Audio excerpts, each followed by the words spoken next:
नमस्कार। चलिए आज बात करते हैं एक ऐसी समस्या की जो हर किसान को परेशान करती है, लेकिन अक्सर नजर नहीं आती। ये समस्या है मिट्टी का धीरे धीरे बंजर होते जाना। पर घबराइए नहीं, हर बंद ताले की एक चाबी होती है, और इस बड़ी समस्या की चाबी है जिप्सम। जरा सोचिए, खेत में महंगी से महंगी खाद डाली, बाजार से सबसे अच्छा बीज भी ले आए, सिंचाई में भी कोई कसर नहीं छोड़ी, लेकिन फिर भी कमाई जस की तस है। अगर ऐसा हो रहा है तो समझ जाइए, असल गड़बड़ फसल में नहीं बल्कि मिट्टी के अंदर है। ये कोई मौसम की मार नहीं है, ये असल में एक रासायनिक जंग है, एक केमिकल वॉर जो चुपचाप हमारी मिट्टी के अंदर चल रही है और हमारी उपजाऊ जमीन को धीरे धीरे बेकार कर रही है। तो कैसे पहचानें कि मिट्टी की हालत खराब हो चुकी है या वो बंद हो चुकी है? इसके लक्षण बड़े साफ हैं। अगर खेत की मिट्टी ईंट जैसी सख्त हो गई है, पानी देते हैं तो वो घंटों ऊपर ही खड़ा रहता है, या फसल पीली पड़ रही है और जड़ें नीचे नहीं जा पा रहीं, तो ये सारे संकेत हैं। इसका सीधा सा मतलब है कि जमीन के फेफड़े जाम हो गए हैं और वो ठीक से सांस नहीं ले पा रही है। फर्क देखिए, बिल्कुल साफ है। एक तरफ है स्वस्थ भुरभुरी मिट्टी जो स्पंज की तरह पानी और हवा को अंदर खींच लेती है, और दूसरी तरफ है ये कठोर ठोस जमीन जो लगभग पत्थर बन चुकी है, जिसमें न तो पानी जा सकता है और न ही जड़ें।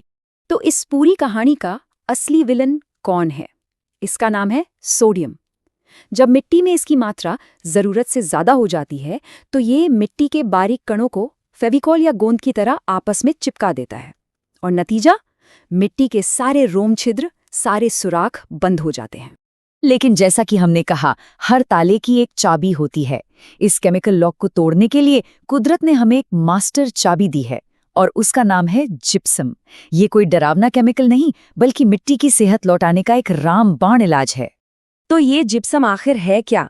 बहुत ही आसान शब्दों में कहें तो ये कैल्शियम सल्फेट है, एक कुदरती पत्थर जो सीधा खदानों से निकलता है। ये समझना बहुत जरूरी है कि ये मिट्टी की दवा है, कोई जहर नहीं, बिल्कुल सेफ है। चलिए अब देखते हैं कि ये जिप्सम मिट्टी में जाकर ऐसा क्या जादू करता है। वैसे ये कहने को जादू है, लेकिन इसके पीछे का विज्ञान बहुत सीधा और सरल है। इस वैज्ञानिक प्रक्रिया का नाम है कैटायन एक्सचेंज। अब देखिए, नाम थोड़ा मुश्किल लग सकता है, पर इसका काम बहुत आसान है। आइए इसे एक मजेदार कहानी की तरह समझते हैं। सोचिए कि मिट्टी के हर कण पर सोडियम नाम का एक विलन कब्जा करके बैठा है। अब जैसे ही खेत में पानी के साथ जिप्सम डाला जाता है, उसमें से कैल्शियम नाम का एक हीरो बाहर आता है। ये कैल्शियम हीरो सोडियम विलन से ज्यादा ताकतवर है, तो वो उसे एक धक्का मारकर उसकी कुर्सी से हटा देता है और खुद वहां बैठ जाता है। बस, विलन बाहर और हीरो अंदर। और जैसे ही सोडियम विलन हटता है, वो जो चिपके हुए मिट्टी के कण थे वो आजाद हो जाते हैं और ढीले ढीले गुच्छे बना लेते हैं। इसी कमाल की प्रक्रिया को फ्लोक्यूलेशन कहते हैं। आसान भाषा में कहें तो जिप्सम मिट्टी की बंद नसों को खोलकर उसकी एंजियोप्लास्टी कर देता है, जिससे उसमें जान वापस आ जाती है। लेकिन रुकिए, कहानी यहीं खत्म नहीं होती। ज्यादातर लोग सोचते हैं कि जिप्सम का काम सिर्फ मिट्टी को सुधारना है। ये एक बहुत बड़ी गलतफहमी है। जिप्सम सिर्फ मिट्टी की दवा नहीं, बल्कि पौधों के लिए एक जरूरी भोजन भी है। जरा इस चार्ट पर नजर डालिए। जिप्सम में करीब 23% कैल्शियम और 18% सल्फर होता है। कैल्शियम पौधे को मजबूती देता है, ठीक वैसे ही जैसे हमारी हड्डियां हमें देती हैं, और सल्फर तो आजकल चौथा सबसे जरूरी पोषक तत्व माना जाता है। और इसका सीधा असर फसलों पर दिखता है। मूंगफली का दाना बड़ा और वजनदार हो जाता है, आलू का साइज एक जैसा और बड़ा होता है, सरसों में तो तेल की मात्रा 2 से 3% तक बढ़ जाती है, और गेहूं दान के दानों में एक अलग ही चमक आ जाती है। लेकिन ये सारे फायदे तभी मिलेंगे जब जिप्सम का इस्तेमाल सही तरीके से किया जाए, क्योंकि गलत तरीके से डाला गया सोना भी मिट्टी के बराबर ही होता है। यहाँ सबसे जरूरी बात है कि मात्रा मकसद पर निर्भर करती है।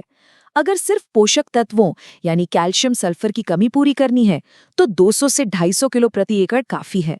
लेकिन अगर ऊसर या बहुत ज्यादा खराब जमीन को सुधारना है तो मिट्टी की जांच के आधार पर 10 से 20 क्विंटल प्रति एकड़ तक भी डालना पड़ सकता है। तरीका बहुत ही आसान है, बस 3 स्टेप्स है। पहला, पाउडर को खेत में एक बराबर बिखेर दें। दूसरा, जुताई करके उसे मिट्टी में अच्छे से मिला दें। और तीसरा और सबसे जरूरी स्टेप, डालने के तुरंत बाद खेत में भरपूर पानी दें। याद रखिए, बिना पानी के जिप्सम काम नहीं करेगा। उसे एक्टिवेट होने के लिए पानी चाहिए ही चाहिए। अच्छा, अब कुछ आम गलतियां हैं जिनसे बचना बहुत ज़रूरी है। तेज़ हवा में इसे कभी न डालें, सारा पाउडर उड़ जाएगा। इसे हमेशा सूखी जगह पर स्टोर करें। और एक बात गांठ बांध लें, मिट्टी सुधारने के लिए हमेशा पाउडर वाला जिप्सम ही इस्तेमाल करें। दानेदार जिप्सम घुलने में महीनों लगा देता है। और हाँ, खरीदते वक्त शुद्धता ज़रूर देख लें, ये 70% से ज़्यादा होनी चाहिए। और अब एक प्रो टिप, अगर सिंचाई का पानी खारा है तो जिप्सम की बोरियों में कुछ छेद करके या उसके टुकड़े पानी की नाली के मुंह पर रख दें।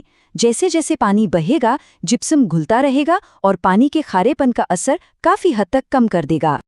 अब आते हैं सबसे जरूरी सवाल पर, भाई सब में खर्चा कितना आएगा? क्या ये सौदा फायदे का है? तो जवाब बहुत सीधा और साफ है, हाँ, बिल्कुल है। आपको जानकर शायद यकीन ना हो, लेकिन जिप्सम खेती में लगने वाली सबसे सस्ती चीजों में से एक है।